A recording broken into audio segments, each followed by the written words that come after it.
Shirley classes ഹിന്ദിയിലേക്ക് സ്വാഗതം. മക്കളെ, നമുക്ക് ഗലീലിയോ എന്ന പാഠഭാഗത്തിൻ്റെ ടിപ്പണിയും പൈതൽ ചൽത്താ ഹുവാ ആത്മി എന്ന പാഠഭാഗത്തിൻ്റെ ഒരു കോൺവെർസേഷനും നോക്കാം. ബാക്കി എല്ലാ ആക്ടിവിറ്റീസും തന്നതാണ്. നോക്കിയേ, ആദ്യം നമുക്ക് ഗലീലിയോ നോക്കാം. गलीलियो के जीवन एवं दृष्टिकोण की विशेषताएं के आधार पर ടിപ്പണി ലിഖേ. ഗലീലിയോയുടെ ജീവിതത്തിൻ്റെയും വീക്ഷണത്തിൻ്റെയും വിശേഷതകളുടെ അടിസ്ഥാനത്തിൽ ടിപ്പണി തയ്യാറാക്കുക. ക്വസ്റ്റ്യൻ വായിച്ചതിന് ആൻസറിലേക്ക് നോക്കിയേ. പോയിൻ്റായിട്ടാണ് എഴുതിയിരിക്കുന്നത് കേട്ടോ.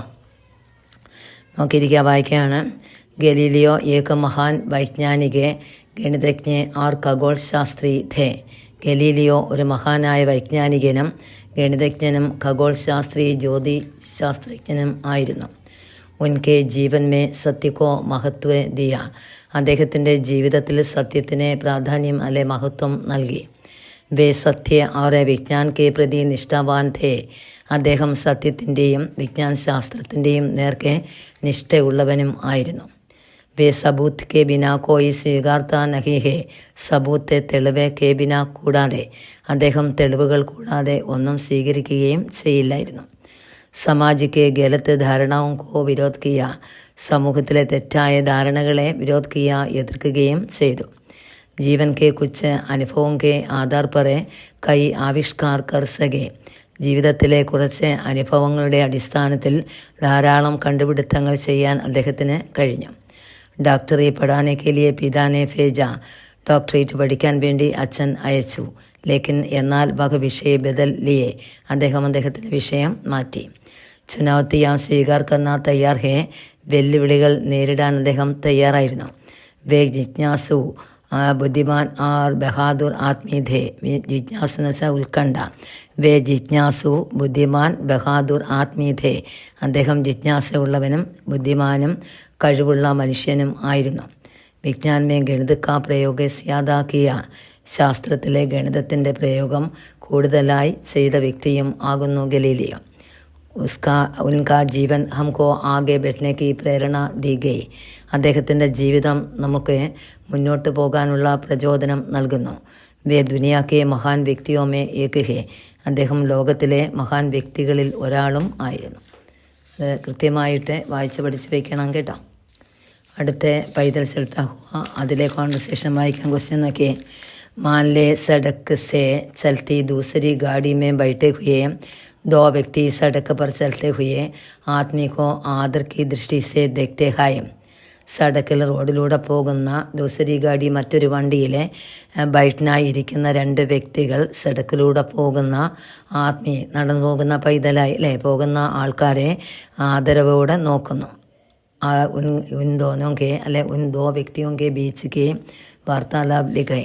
അതിൻ്റെ അടിസ്ഥാനത്തിൽ ആ രണ്ട് വ്യക്തികളുടെ ഇടയിലുള്ള വാർത്താലാപ് സംഭാഷണം തയ്യാറാക്കുക എന്നാണ് ചോദ്യം. നോക്കിയാൽ നമുക്ക് വായിക്കാം. മോഹൻ, റാം എന്ന രണ്ട് വ്യക്തികളെയാണ് ഞാൻ കൊടുത്തിരിക്കുന്നത്. നോക്കിയേ. മോഹൻ, വഹാൻ ദേഖോ, അവിടേക്ക് നോക്കിയേ. കിത്തനെ ലോക ഇസേ ധൂപമേ പൈതൽ ചൽത്തേ ഹൈം.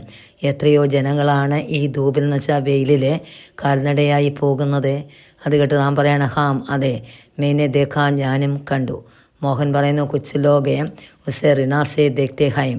കുറേ ആൾക്കാർ ഇവരെ റിണ എന്ന് വെച്ചാൽ വെറുപ്പോടെയാണ് കാണുന്നത്. അത് കേട്ട് റാം പറഞ്ഞു, ടേക്ക് ഹേ, ശരിയാണ്. മുച്ചേഫി ഐസ ലഗുത്ത ഹേ, എനിക്കും അങ്ങനെ തോന്നി. മോഹൻ പറയുന്നു, ഏ ലോകോങ്കാ ഭാവ് പൈതൽ ചലനെ വാല കിസി ദുനിയാസേ ആയേ ഹുയേ ഹൈം. ആ ജനങ്ങളുടെ ഭാവം കണ്ടാലേ ഈ പാവപ്പെട്ട ജനങ്ങൾ പൈതലായി പോകുന്ന ആൾക്കാരെ മറ്റേതോ ലോകത്തിൽ നിന്ന് വന്നവരാണെന്ന് തോന്നിപ്പോവുകയും ചെയ്യും. അത് കേട്ട് റാം പറയാണ്, വേ കഠിൻ പരിശ്രം സേ അപ്ന ജീവൻ ആകെ ബെഠ്തേ ഹൈം. അവർ കഠിനമായ അധ്വാനത്തിലൂടെയാണ് അവരുടെ ജീവിതം മുന്നോട്ട് കൊണ്ടുപോവുകയും ചെയ്യുന്നത്. അത് കേട്ട് മോഹൻ പറഞ്ഞു, ഉൻകെ ചേഹരയ്ക്ക് ശോഭ ആം ജനതാക്കാ മേഘനത്തെ ഹേ. ഉൻകെ എന്ന് വെച്ചാൽ ധനികരായ ആൾക്കാരുടെ ചേഹര, മുഖത്തെ ശോഭ, ഭംഗി വെളിച്ചം. ആം എന്ന് വെച്ചാൽ സാധാരണ ജനങ്ങളുടെ പരിശ്രമത്തിൻ്റെ ഫലം കൂടി ആണ്. അത് കേട്ട് റാം പറയാണ്, ഏ ലോക അനാജ് പൈതാ കന്ന ബന്ദ് കരേ തോ വേ ക്യാ കരേങ്കെ. ഈ ജനങ്ങൾ, അതായത് ആം ജനങ്ങളെ അനാജ് ധാന്യ ഉൽപ്പാദനം നിർത്തിവെച്ചാൽ വലിയ ആൾക്കാർ എന്ത് ചെയ്യും എന്ന്. അത് കേട്ട് മോഹൻ പറയുന്നു, സബേ ഭൂക്ക് സേ മരേങ്കെ. എല്ലാവരും വിശപ്പ് കൊണ്ട് മരിച്ചു പോവുകയും ചെയ്യും. അത് കേട്ട് റാം പറഞ്ഞു, മക്കാൻ ബനാന റുക്കിനെ സേവേ ക്യാ കരെങ്കെ, കെട്ടിട നിർമ്മാണം നിർത്തിവെച്ചാൽ അവർ എന്ത് ചെയ്യും? അത് കേട്ട് മോഹൻ പറഞ്ഞു, ധനി ലോകോങ്ക ആശ്രയം നഷ്ടഹോക, ധനികരായ ആൾക്കാരുടെ ആശ്രയം നഷ്ടമാകും. റാം പറഞ്ഞു, വേ കംസോർ ഹേ ലേക്കിൻ താക്കത്വർ ഫീ ഹേ, അവർ കംസോർ എന്ന് വെച്ചാൽ ദുർബലരാണ്, എങ്കിലും ശക്തി ഉള്ളവർ കൂടി ആണ് ആം ജനങ്ങൾ. മോഹൻ അത് കേട്ട് പറയണ, ഹമേ ഉൻക ആദർ കർണ ചാഹിയേ, നമ്മൾ തീർച്ചയായും അവരെ എന്ത് ചെയ്യണം? ആദരിക്കുക തന്നെ ചെയ്യണം. അത് കേട്ട് റാം പറഞ്ഞു, ബിൽക്കുൽ ടീക്ക് ഹേ, തികച്ചും ശരിയാണ്. ഓക്കെ, ഇത്രയും പഠിച്ച് വയ്ക്കണം കേട്ടോ. സെക്കൻഡ് ടൈമിൻ്റെ സെക്കൻഡ് ടൈം നിങ്ങളുടെ എക്സാമിന് ഈ പാഠം പൈതൽ ചൽത്താ ഹുവ ആത്മീ വരെയാണ് ചോദിക്കുന്നത് കേട്ടോ. ഒന്നാം പാഠം തൊട്ട് അതായത് ഫസ്റ്റ്, അതായത് 1, 2, 3, 4 അല്ലേ, 4 യൂണിറ്റ് ഫുള്ള് എക്സാമിന് കാണും. വായിച്ച് പഠിച്ച് വയ്ക്കണം. ഗ്രാമർ നമുക്ക് അടുത്ത ക്ലാസ്സിലെ ടെൻസും യോജക അങ്ങനെയൊക്കെയുണ്ട്. അതെല്ലാം കൂടെ 1-2 ക്ലാസ്സായിട്ട് പറഞ്ഞു തരും. അതിനുശേഷം പരിയിലെടുക്കുകയുടെ ആക്ടിവിറ്റീസും തരും. ഓക്കെ, ബാക്കി പാഠങ്ങളൊക്കെ പിന്നെ പഠിക്കാം. ഓക്കെ, ഇന്നത്തെ ക്ലാസ് ഇഷ്ടപ്പെട്ടെങ്കിൽ ഒന്ന് സബ്സ്ക്രൈബ് ചെയ്യുക, ഒന്ന് ഷെയർ ചെയ്യാൻ, ഒന്ന് ലൈക്ക് ചെയ്യണേ. ഓക്കെ, സപ്പോർട്ട് ചെയ്യാം.